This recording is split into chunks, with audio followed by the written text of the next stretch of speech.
কথামালা ঈশ্বরচন্দ্র বিদ্যাসাগর।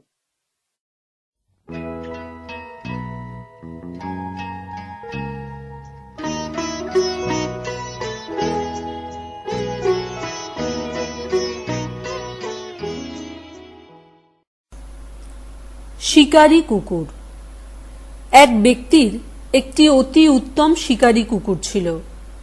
তিনি যখন শিকার করিতে যাইতেন, কুকুরটি সঙ্গে থাকিত। ওই কুকুরের বিলক্ষণ বল ছিল। শিকারের সময় কোনো জন্তুকে দেখাইয়া দিলে সে সেই জন্তুর ঘাড়ে এমন কামড়াইয়া ধরিত যে উহা আর পলাইতে পারিত না। যতদিন তাহার শরীরে বল ছিল, সে এইরূপে আপন প্রভুর যথেষ্ট উপকার করিয়াছিল। কালক্রমে ওই কুকুর বৃদ্ধ হইয়া অতিশয় দুর্বল হইয়া পড়িল। এই সময়ে তাহার প্রভু একদিন তাহাকে সঙ্গে লইয়া শিকার করিতে গেলেন। এক শূকর তাহার সম্মুখ হইতে দৌড়িয়া পলাইতে লাগিল। শিকারী ব্যক্তি ইঙ্গিত করিবা মাত্র কুকুর প্রাণপণে দৌড়িয়া গিয়া শূকরের ঘাড়ে কামড়াইয়া ধরিল, কিন্তু পূর্বের মতো বল ছিল না, এজন্য ধরিয়া রাখিতে পারিল না। শূকর অনায়াসে ছাড়াইয়া চলিয়া গেল। শিকারী ব্যক্তি ক্রোধে অন্ধ হইয়া কুকুরকে তিরস্কার ও প্রহার করিতে আরম্ভ করিলেন। তখন কুকুর কহিল, মহাশয়, বিনা অপরাধে আমায় তিরস্কার ও প্রহার করেন কেন? মনে করিয়া দেখুন, যতদিন আমার বল ছিল প্রাণপণে আপনার কত উপকার করিয়াছি। এক্ষণে বৃদ্ধ হইয়া নিতান্ত দুর্বল ও অক্ষম হইয়া পড়িয়াছি বলিয়া তিরস্কার ও প্রহার করা উচিত নহে। সর্প ও কৃষক। শীতকালে এক কৃষক অতি প্রত্যুষে ক্ষেত্রে কর্ম করিতে যাইতেছিল। সে দেখিতে পাইল এক সর্প হিমে আচ্ছন্ন ও মৃতপ্রায় হইয়া পথের ধারে পড়িয়া আছে। দেখিয়া তাহার অন্তঃকরণে দয়ার উদয় হইল। তখন সে ওই সর্পকে উঠাইয়া লইল এবং বাটিতে আনিয়া আগুনে সেকিয়া কিছু আহার দিয়া তাহাকে সজীব করিল। সর্প এইরূপে সজীব হইয়া উঠিয়া পুনরায় আপন স্বভাবপ্রাপ্ত হইলে এবং কৃষকের শিশু সন্তানকে সম্মুখে পাইয়া দংশন করিতে উদ্যত হইল। কৃষক দেখিয়া অতিশয় ক্রুদ্ধ হইয়া সর্পকে সম্বোধন করিয়া কহিল, ওরে ক্রূর, তুই অতিশয় কৃতঘ্ন। তোর প্রাণ নষ্ট হইতেছিল দেখিয়া দয়া করিয়া গৃহে আনিয়া আমি তোরে প্রাণদান করিলাম। তুই সে সকল ভুলিয়া গিয়া আমার পুত্রকে দংশন করিতে উদ্যত হইলি। বুঝিলাম, যাহার যে স্বভাব কিছুতেই তাহার অন্যথা হয় না। যাহা হোক, তোর যেমন কর্ম তার উপযুক্ত ফল পা। এই বলিয়া কুপিত কৃষক হস্তস্থিত কুঠার দ্বারা সর্পের মস্তকে এমন প্রহার করিল যে এক আঘাতেই তাহার প্রাণ ত্যাগ হইল। লাঙ্গুলহীন শৃগাল। কোন সময়ে এক শৃগাল ফাঁদে পড়িয়াছিল। যাহারা ফাঁদ পাতিয়াছিল তাহারা তাহার প্রাণবধের উদ্যম করিল, কিন্তু তাহার কাতরতা দেখিয়া প্রাণে না মারিয়া লাঙ্গুল কাটিয়া ছাড়িয়া দিল। শৃগাল লাঙ্গুল দিয়া প্রাণ বাঁচাইল বটে, কিন্তু লাঙ্গুল না থাকাতে স্বজাতির নিকট যে অপমান বোধ হইবেক তাহা ভাবিয়া মনে মনে কহিতে লাগিল, লাঙ্গুল যাওয়া অপেক্ষা আমার প্রাণ যাওয়া ভালো ছিল। পরিশেষে এই অপমান শুধরিয়া লইবার জন্য সকল শৃগালকে একত্র করিয়া সে কহিতে লাগিল, দেখো ভাই সকল, আমার ইচ্ছা এই, তোমরা সকলে আমার মতো আঙুল কাটিয়া ফেলো।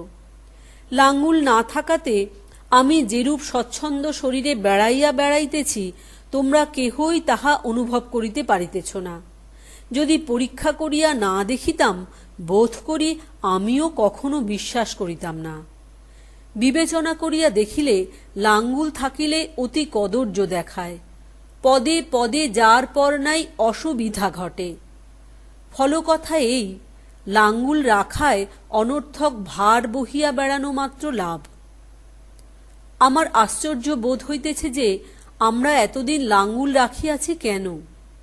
হে বন্ধুগণ, আমি স্বয়ং যার পর নাই উপকার বোধ করিয়াছি, এজন্য তোমাদিগকে পরামর্শ দিতেছি, তোমরাও আমার মতো আপন আপন লাঙ্গুল কাটিয়া ফেলো। লাঙ্গুল না থাকায় কত আরাম এখনই বুঝিতে পারিবে। এই প্রস্তাব শুনিয়া এক বৃদ্ধ শৃগাল অগ্রসর হইয়া লাঙ্গুলহীন শৃগালকে কহিল, ভাই হে, যদি তোমার লাঙ্গুল ফিরিয়া পাইবার সম্ভাবনা থাকিত, তাহা হইলে তুমি কদাচ আমাদিগকে লাঙ্গুল কাটিয়া ফেলিতে পরামর্শ দিতে না। বাঘ ও বক। একদা এক বাঘের গলায় হাড় ফুটিয়াছিল। বাঘ বিস্তর চেষ্টা পাইল, কিছুতেই হাড় বাহির করিতে পারিল না। যন্ত্রণায় অস্থির হইয়া চারিদিকে দৌড়িয়া বেড়াইতে লাগিল।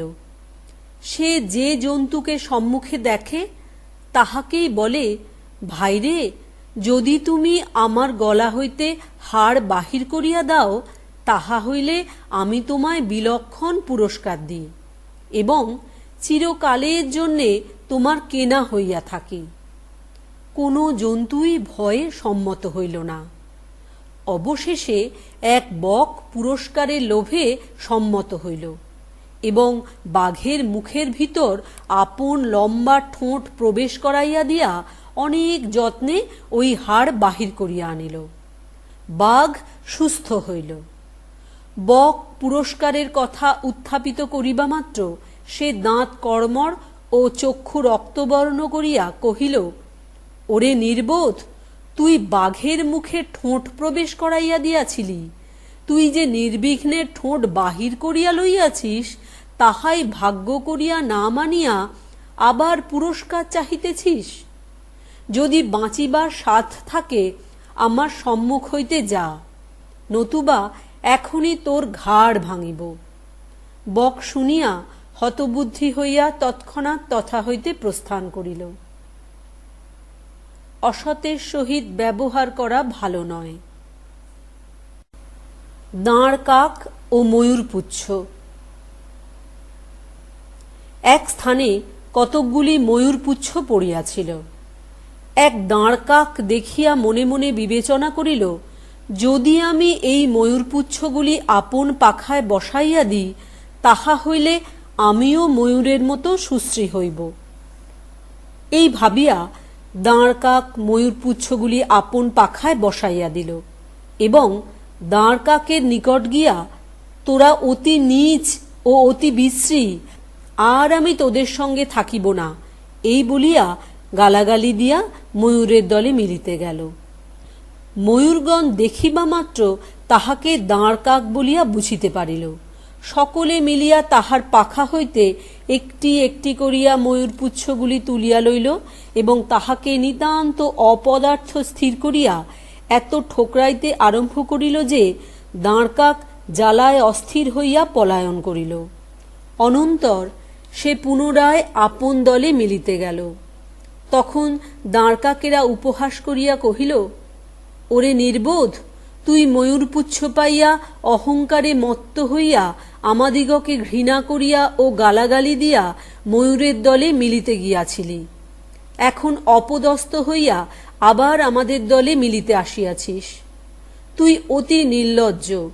এইরূপে যথোচিত তিরস্কার করিয়া তাহারা সেই নির্বোধ দাঁড় কাককে তাড়াইয়া দিল। যাহার যে অবস্থা সে যদি তাহাতেই সন্তুষ্ট থাকে, তাহা হইলে তাহাকে কাহারও নিকট অপদস্থ ও অবমানিত হইতে হয় না। অশ্ব ও অশ্বপাল। রীতিমতো আহার পাইলে এবং শরীর রীতিমতো মার্জিত ও মর্দিত হইলে অশ্বগণ বিলক্ষণ বলবান হয় এবং সুশ্রী ও চিক্কণ দেখায়। কিন্তু রীতিমতো আহার না দিলে মার্জনে ও মর্দনে কোনো ফল হয় না। কোনো অশ্বপাল প্রত্যহ অশ্বের আহার দ্রব্যের কিয়ৎ অংশ বেচিয়া বিলক্ষণ লাভ করিত। অশ্ব রীতিমতো আহার না পাইয়া দিন দিন দুর্বল হইতে লাগিল। দুষ্ট অশ্বপাল লাভের লোভে অশ্বের আহারদ্রব্য প্রত্যহ চুরি করিত বটে, কিন্তু মার্জন ও মর্দন বিষয়ে তাহার কিছুমাত্র আলস্য ছিল না, বরং সচরাচর সকলে যতবার ও যতক্ষণ মার্জন ও মর্দন করে সে তাহা অপেক্ষা অধিকক্ষণ ও অধিকবার করিত। দুর্বল শরীরে অধিক মার্জন ও মর্দন করাতে অশ্বের বিলক্ষণ ক্লেশ হইতে লাগিল। এজন্য অশ্ব অতিশয় বিরক্ত হইয়া একদিন অশ্বপালকে বলিল, ভাই হে, যদি আমাকে সুশ্রী ও সবল করিবার নিমিত্ত তোমার বাস্তবিক অভিপ্রায় থাকে, তাহা হইলে রীতিমতো আহার দিতে আরম্ভ করো। রীতিমতো আহার না দিলে কেবল মার্জন ও মর্দন দ্বারা তুমি সে অভিপ্রায় কোনো কালে সম্পন্ন করিতে পারিবে না। বৃদ্ধা নারী ও চিকিৎসক। এক বৃদ্ধা নারীর চক্ষু নিতান্ত নিস্তেজ হইয়া গিয়াছিল, এজন্য তিনি কিছুই দেখিতে পাইতেন না। নিকটে এক প্রসিদ্ধ চিকিৎসক ছিলেন। বৃদ্ধা তাহার নিকটে গিয়া কহিলেন, কবিরাজ মহাশয়, আমার চক্ষুর দোষ জন্মিয়াছে, আমি কিছু দেখিতে পাই না। আপনি আমার চক্ষু ভালো করিয়া দেন, আমি আপনাকে বিলক্ষণ পুরস্কার দিব, কিন্তু ভালো করিতে না পারিলে আপনি কিছুই পাইবেন না। চিকিৎসক বৃদ্ধার প্রস্তাবে সম্মত হইয়া পরদিন প্রাতঃকালে তাহার আলয়ে উপস্থিত হইলেন। বৃদ্ধার গৃহ নানাবিধ দ্রব্যে পরিপূর্ণ দেখিয়া চিকিৎসকের অতিশয় লোভ জন্মিল। তিনি স্থির করিলেন, প্রতিদিন ইহাকে দেখিতে আসিব এবং একটি একটি দ্রব্য লইয়া যাইব। এজন্য যাহাতে শীঘ্র তাহার পীড়ার শান্তি হইতে পারে এরূপ ঔষধ না দিয়া কিছুদিন গোলমাল করিয়া কাটাইলেন। পরে একে একে সমস্ত দ্রব্য লইয়া গিয়া তিনি রীতিমতো ঔষধ দিতে আরম্ভ করিলেন। বৃদ্ধার চক্ষু অল্পদিনেই পূর্ববৎ নির্দোষ হইল। তিনি দেখিলেন তাহার গৃহে যে নানাবিধ দ্রব্য ছিল তাহার একটিও নাই। অনুসন্ধান দ্বারা জানিতে পারিলেন চিকিৎসক একে একে সমুদয় লইয়া গিয়াছেন। একদিন চিকিৎসক বৃদ্ধাকে কহিলেন, আমার চিকিৎসায় তোমার পীড়ার শান্তি হইয়াছে। পীড়ার শান্তি হইলে আমায় পুরস্কার দিবে বলিয়াছিলে, এক্ষণে প্রতিশ্রুত পুরস্কার দিয়া সন্তুষ্ট করিয়া আমায় বিদায় করো। বৃদ্ধা চিকিৎসকের আচরণে অতিশয় অসন্তুষ্ট হইয়াছিলেন, এজন্য কোনো উত্তর দিলেন না। চিকিৎসক বারংবার চাহিয়াও পুরস্কার না পাইয়া বৃদ্ধার নামে বিচারালয়ে অভিযোগ করিলেন। বৃদ্ধা বিচারক দিগের সম্মুখে উপস্থিত হইলেন এবং চিকিৎসককে স্পষ্ট বাক্যে চোর না বলিয়া কৌশল করিয়া বলিলেন, কবিরাজ মহাশয় যাহা বলিতেছেন তাহা যথার্থ বটে। আমি অঙ্গীকার করিয়াছিলাম, যদি আমার চক্ষু পূর্ববৎ হয়, কোনো দোষ না থাকে, তবে উহাকে পুরস্কার দিব। উনি কহিতেছেন আমার চক্ষু নির্দোষ হইয়াছে, কিন্তু আমি যেরূপ দেখিতেছি তাহাতে আমার চক্ষু এখনো নির্দোষ হয় নাই। কারণ যখন আমার চক্ষুর দোষ জন্মে নাই, আমার গৃহে যে নানাবিধ দ্রব্য ছিল সে সমস্ত দেখিতে পাইতাম। পরে চক্ষুর দোষ জন্মিলে সে সকল দেখিতে পাই নাই, এখনো সেসব দেখিতে পাইতেছি না। ইহাতে উহার চিকিৎসায় আমার চক্ষু নির্দোষ হইয়াছে আমার সেইরূপ বোধ হইতেছে না। এক্ষণে আপনাদের বিচারে যাহা কর্তব্য হয় করুন। বিচারকেরা বৃদ্ধার উত্তর বাক্যের মর্ম বুঝিতে পারিয়া হাস্য মুখে তাহাকে বিদায় দিলেন এবং যথোচিত তিরস্কার করিয়া চিকিৎসককে বিচারালয় হইতে চলিয়া যাইতে বলিলেন। শোষকগণ ও ভেকগণ। শোষক জাতি অতি ক্ষীণজীবী ও নিতান্ত ভীরু স্বভাব জন্তু। প্রবল জন্তুগণ দেখিতে পাইলেই তাহাদের প্রাণবধ করিয়া মাংস ভক্ষণ করে। এই দৌরাত্ম্যবশত তাহাদিগকে প্রাণ ভয়ে সর্বদা শঙ্কিত থাকিতে হয়। এজন্য একদিন তাহারা পরামর্শ করিয়া স্থির করিল, সর্বদা সশঙ্কিত থাকিয়া প্রাণ ধারণ করা অপেক্ষা প্রাণত্যাগ করাই শ্রেয়। অতএব যেরূপে হোক অদ্যই আমরা প্রাণত্যাগ করিব। এই প্রতিজ্ঞা করিয়া নিকটবর্তী হ্রদে ঝাঁপ দিয়া প্রাণত্যাগ করিবার মানুষে সকলে মিলিয়া তথায় উপস্থিত হইল। কতকগুলি ভেক সেই হ্রদের তীরে বসিয়াছিল। তাহারা শশকগণ নিকটবর্তী হইবা মাত্র ভয়ে নিতান্ত ব্যাকুল হইয়া জলে লাফাইয়া পড়িল। ইহা দেখিয়া সকলের অগ্রসর শশক স্বীয় সহচরদিগকে কহিল, দেখো বন্ধুগণ, আমরা যত ভয় পাইয়াছি, যত নিরুপায় ভাবিয়াছি, তত করা উচিত নয়। তোমরা এখানে আসিয়া কতকগুলি প্রাণী দেখিলে, উহারা আমাদের অপেক্ষাও ক্ষীণজীবী ও ভীরু স্বভাব। তোমার অবস্থা যত মন্দই হোক না কেন, অন্যের অবস্থা এত মন্দ আছে যে তাহার সহিত তুলনা করিলে তোমার অবস্থা অনেক ভালো বোধ হইবেক। গর্ধব, কুক্কুট ও সিংহ। এক গর্ধব ও এক কুক্কুট উভয়ে এক স্থানে বাস করিত। একদিন ওই স্থানের নিকট দিয়া এক সিংহ যাইতেছিল। সিংহ গর্ধবকে পুষ্টকায় দেখিয়া তাহার প্রাণ সংহার করিয়া মাংস ভক্ষণের মানস করিল। গর্ধব সিংহের অভিপ্রায় বুঝিতে পারিয়া অতিশয় ভীত হইল।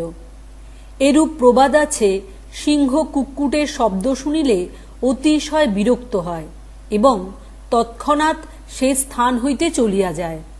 দৈবযোগে ওই সময়ে কুক্কুট শব্দ করাতে সিংহ তৎক্ষণাৎ তথা হইতে চলিয়া গেল। কি কারণে সিংহ সহসা সেখান হইতে চলিয়া যাইতেছে তাহা বুঝিতে না পারিয়া গর্ধব ভাবিল, সিংহ আমার ভয়ে পলায়ন করিতেছে। এই স্থির করিয়া গর্ধব আক্রমণ করিবার নিমিত্ত সিংহের পশ্চাৎ ধাবমান হইল। সিংহ ফিরিয়া এক চপেটাঘাতে গর্ধবের প্রাণ সংহার করিল। নির্বোধেরা আপনাকে বড়জ্ঞান করিয়া মারা পড়ে। অশ্ব ও গর্ধব। এক গর্ধব ভারী বোঝাই লইয়া অতি কষ্টে চলিয়া যাইতেছে। এক সময়ে এক যুদ্ধের অশ্ব অতি বেগে খটখট করিয়া সেইখান দিয়া চলিয়া যায়। অশ্ব গর্ধবের নিকটবর্তী হইয়া কহিল, ওরে গাধা, পথ ছাড়িয়া দে, নতুবা এক পদাঘাতে তোর প্রাণ সংহার করিব। গর্ধব ভয় পাইয়া তাড়াতাড়ি পথ ছাড়িয়া দিল এবং আপনার দুর্ভাগ্য ও অশ্বের সৌভাগ্য ভাবিয়া মনে মনে অতিশয় দুঃখ করিতে লাগিল। কিছুদিন পরে ওই অশ্ব যুদ্ধে গেল। তথায় এমন বিষম আঘাত লাগিল যে সে একেবারে অকর্মণ্য হইয়া গেল। সুতরাং আর যুদ্ধে যাইবার উপযুক্ত রহিল না। ইহা দেখিয়া অশ্বস্বামী উহাকে কৃষিকর্মে নিযুক্ত করিয়া দিল। একদিন বেলা 2 প্রহরে রৌদ্রে অশ্ব লাঙল বহিতেছে, এমন সময়ে সেই গর্ধব ওই স্থানে উপস্থিত হইল এবং অশ্বের ক্লেশ দেখিয়া মনে মনে কহিতে লাগিল, আমি অতি মূঢ়, এজন্য তখন উহা সৌভাগ্য দেখিয়া দুঃখ ও ঈর্ষা করিয়াছিলাম। এক্ষণে ইহার দুর্দশা দেখিয়া চক্ষে জল আইসে। আর এও অতি মূঢ়, সৌভাগ্যের সময় গর্বিত হইয়া অকারণে আমার অপমান করিয়াছিল। তখন জানিত না যে সৌভাগ্য চিরস্থায়ী নহে। এখন আমার অপেক্ষাও ইহার দুরবস্থা অধিক। সিংহ ও নেগড়ে বাঘ। একদিন এক নেগড়ে বাঘ খোঁয়ার হইতে একটি মেষ শাবক লইয়া যাইতেছিল। পথিমধ্যে এক সিংহের সহিত সাক্ষাৎ হওয়াতে সিংহ বলপূর্বক ওই মেষ শাবক কাড়িয়া লইল। নেগড়ে কিয়ৎক্ষণ স্তব্ধ হইয়া রহিল, পরে কহিল, এ অতি অবিচার, তুমি অন্যায় করিয়া আমার বস্তু কাড়িয়া লইলে।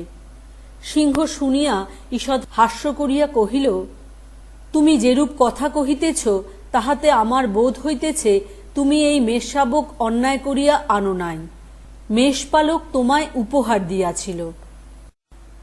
বৃদ্ধ সিংহ। এক সিংহ অতিশয় বৃদ্ধ হইয়া নিতান্ত দুর্বল ও অক্ষম হইয়াছিল।